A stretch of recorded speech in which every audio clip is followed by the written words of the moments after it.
여자란 정말 몹쓸 동물이에요. 강렬한 문장으로 시작하는 소설 치요조. 본 영상은 소설 치요조와 치요조를 집필한 작가 다자이 오사무에 대해 다룹니다.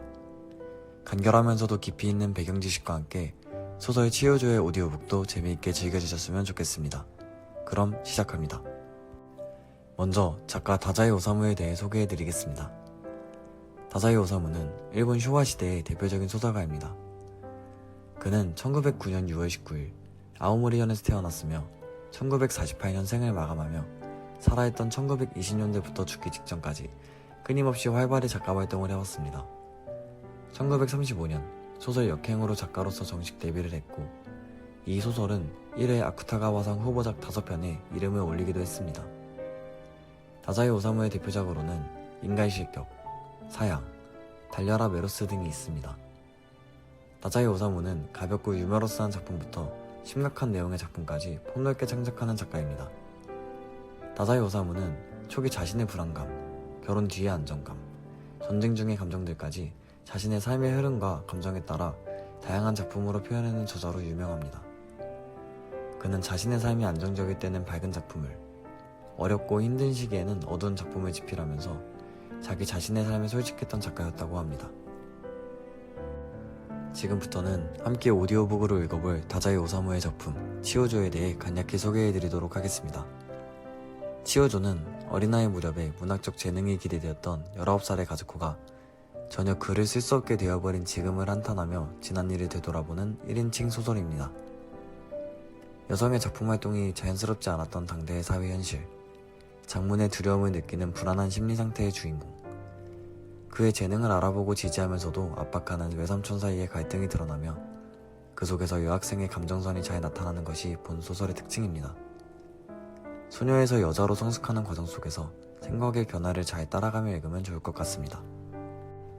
다음으로 치요조의 등장인물을 간단하게 소개하고 넘어가겠습니다. 문학의 천재성을 보이는 19살의 여학생 가즈코는 여자의 장문에 대한 당대 인식과 함께 자신의 장문 활동에 내적 갈등을 겪습니다. 이에 외삼촌은 그녀의 문학적 재능을 일찍 알아보고 가즈코의 글을 투고하는 등 그녀가 글쓰기를 계속하도록 노력하지만 가즈코의 아버지는 딸의 글쓰기를 반대하며 여성의 장문 활동을 의미 없다고 여기면서 소설 내 외삼촌과 대비되는 구조를 나타냅니다. 반면에 어머니는 딸의 문학적 재능을 키워주고 싶은 마음을 보입니다.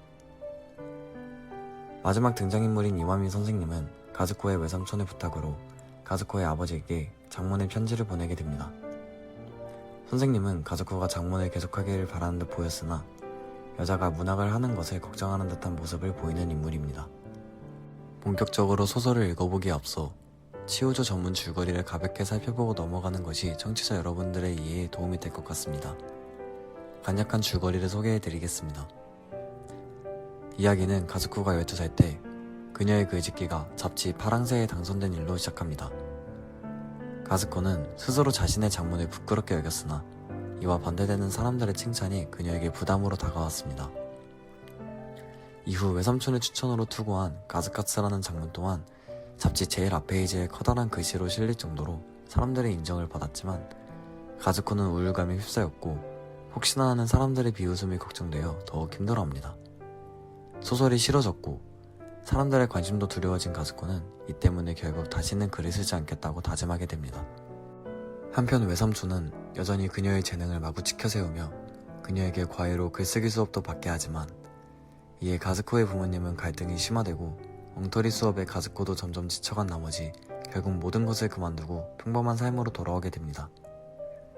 하지만 시간이 지나고 가즈코는 다시 소설에 관심을 가지기 시작하게 되는데 시대 가치관이 조금씩 변화되고 늦게 자신의 재능을 인지하게 되며 이러한 변화 속에서 심적 혼란도 겪습니다. 결국 소설은 선생님께 7년 전에 천재 소녀를 저버리지 마세요 라는 내용을 담은 편지를 보내며 마무리하게 됩니다. 말씀드린 치요조의 인물관계를 보이시는 페이지에 간략히 넣어뒀는데요. 잠시 영상을 일시정지하시고 읽어보셔도 좋을 것 같습니다. 그럼 지금부터 본격적으로 치요조 오디오북을 시작하도록 하겠습니다. 오늘 읽어볼 부분은 잡지에 투고한 이후 사람들의 관심에 글짓기를 거부한 가즈코를 설득하는 외삼촌의 모습에서부터 시작됩니다. 오차노미즈 여학교에 다니면서부터는 제 시시한 장문이 당선식이나 되었다는 사실을 알고 있는 사람이 반에 아무도 없었기 때문에 마음이 놓였습니다. 장문 시간에도 제 마음대로 편하게 쓰면서 평균 점수를 받았습니다. 하지만 가시화기 외삼촌만은 아무리 시간이 지나도 저를 귀찮게 하셨습니다. 우리 집에 오실 때마다 소설책 서너 권을 가지고 오셔서 읽어라 읽어 하셨습니다. 책들이 너무 어려워서 읽어도 이해가 되지 않았기 때문에 대충 읽은 척 하면서 외삼촌께 돌려드렸습니다. 제가 여학교 3학년이 되었을 때 파랑새의 심사위원이신 이화미 선생님께서 아버지께 벼랑간 장문의 편지를 보내오셨습니다. 재능이 아깝다나 뭐라나? 너무 부끄러워서 도저히 제 입으로는 말을 할 수 없지만 웬일인지 저를 몹시 칭찬해 주시면서 이대로 재능이 묻혀버리는 것은 안타까운 일이다. 조금 더 써보게 하면 어떻겠느냐? 발표할 잡지를 알아봐 주겠다라는 내용을 매우 정중하고 진지하게 보내주셨습니다. 아버지께서는 그 편지를 제게 조용히 건네주셨습니다. 저는 편지를 읽고 이화미 선생님이란 분은 참으로 사려깊고 훌륭한 선생님이라고 생각했지만 그 배후에 쓸데없는 외삼촌의 참견이 있었다는 것도 그 편지의 문맥으로 분명히 알 수 있었습니다. 외삼촌은 분명 뭔가 잔꾀를 부리시면서 이화미 선생에게 접근한 뒤 이런 편지를 아버지께 보내도록 뭔가 술책을 쓰셨던 것입니다. 틀림없습니다. 아버지는 예전부터 가시화기 외삼촌을 그다지 좋아하지 않으셨습니다.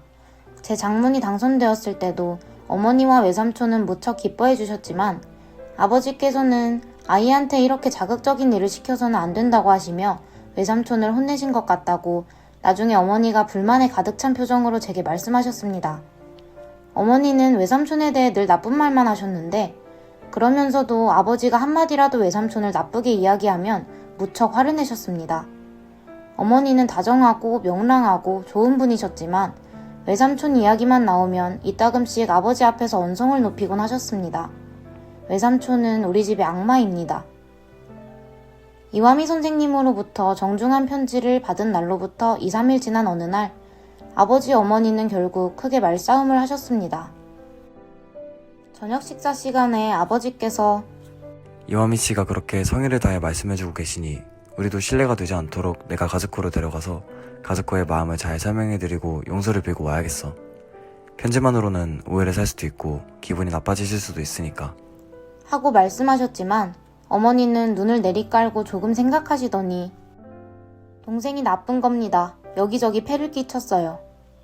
하고 얼굴을 드시며 무심코 오른쪽 새끼손가락으로 귀밑머리를 넘겨 올리셨습니다. 우리가 바보라 그런지 가즈코가 그렇게 유명한 선생님께 칭찬을 받고 나니 어쩐지 앞으로도 잘 부탁드린다고 인사를 드리고 싶은 기분이 드네요. 더 성장할 수 있는 아이라면 키워주고 싶습니다. 늘 당신한테 혼나고는 있지만 당신도 너무 완고한 것이 아닌지요? 하고 재빨리 말을 마치신 뒤 엷은 미소를 지으셨습니다. 아버지는 젓가락을 내려놓으시더니 성장한다는데 뭐가 되겠소. 문학적 재능이 있는 여자애라니. 한순간 재능이 있네 어쩌냐면 들떠있다가 일생을 완전히 망칠 거요. 가즈코도 무서워하고 있고 무릇 여자아이는 평범한 가정에 시집가서 좋은 어머니가 되는 것이 가장 훌륭한 삶이지. 자네들은 가즈코를 이용해서 허영과 공명심만 채우려고 하는 거 아니오. 하고 가르치듯 말씀하셨습니다. 이튿날 아버지께서는 학교에서 일을 마치고 집으로 돌아오시는 길에 이화미 선생님 댁에 사과 인사를 드리러 가셨습니다. 그날 아침 아버지께서 제게 같이 가자고 하셨지만 저는 어쩐지 무서워서 아랫입술이 덜덜 떨리고 도저히 찾아뵐 마음이 나지 않았습니다. 그날 밤 아버지께서는 7시경 돌아오셔서는 이화미 선생은 아직 젊은데도 꽤나 훌륭하신 분이더라. 이쪽 기분도 충분히 이해를 해주시고 오히려 나한테 용서를 구하면서 실은 자기도 여자애에게 별로 문학을 권하고 싶지 않다고 하셨어. 정확한 이름은 언급하지 않으셨지만 아무래도 가시화기 외삼촌이 몇 번이나 부탁을 해서 어쩔 수 없이 편지를 쓰게 되신 모양이야. 하고 어머니와 저에게 이야기를 해주셨습니다. 제가 아버지 손을 꼬집었더니 아버지는 안경 너머로 슬쩍 눈을 찡긋하며 웃어주셨습니다. 어머니는 다 잊어버리신 듯 차분한 태도로 아버지 말에 하나하나 고개를 끄덕이시며 별 말씀이 없으셨습니다. 그 뒤로 얼마간은 외삼촌도 찾아오지 않으셨고 오시더라도 저를 서먹서먹하게 대하시면서 금방 돌아가셨습니다. 저는 글쓰기에 대한 일은 깨끗이 잊어버리고 학교에서 돌아오면 화단을 가꾸고 심부름을 하고 부엌 일을 돕고 남동생의 가정교사, 바느질, 학과 공부에 어머니 안마까지 해드리면서 모두에게 도움이 되는 상당히 바쁘고 의미 있는 날들을 보냈습니다.